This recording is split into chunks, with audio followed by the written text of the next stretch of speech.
Oui, notre décision, Christophe, bonjour. Oui, bonjour. En fait, actuellement, je suis à la recherche d'un achat de studio et je viens d'avoir mon CDI et je me pose la question de la somme que je dois épargner justement pour pouvoir acheter un studio sur Nanterre. Ah, très bonne question. En fait, vous commencez par les bases, c'est très bien. L'idée, c'est de faire un plan de financement et effectivement, les banques vont vous demander d'avoir au moins 10% d'épargne. Pourquoi 10%? Parce qu'en fait, ils peuvent financer le bien à hauteur du bien en totalité, parce qu'ils peuvent prendre éventuellement une hypothèque dessus, mais ils ne peuvent pas payer les frais annexes. Et vous avez des frais annexes qui s'appellent les frais dits de notaire.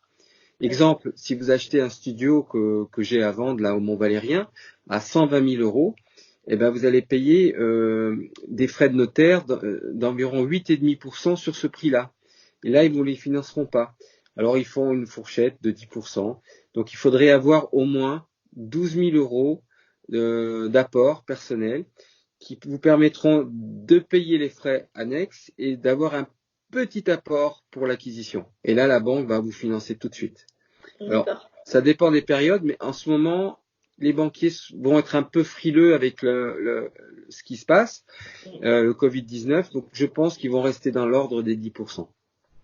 Alors, D'accord. est-ce que vous avez un plan d'épargne logement?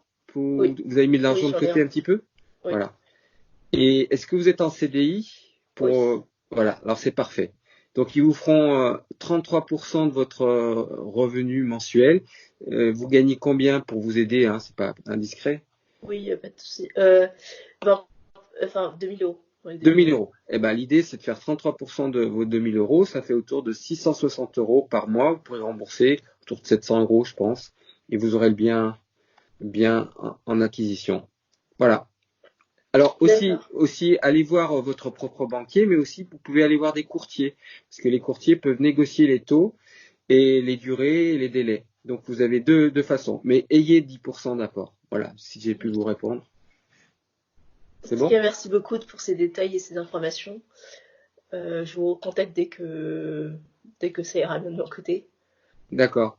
Ben, D'accord. à bientôt. Merci. À Au bientôt. revoir. Au revoir.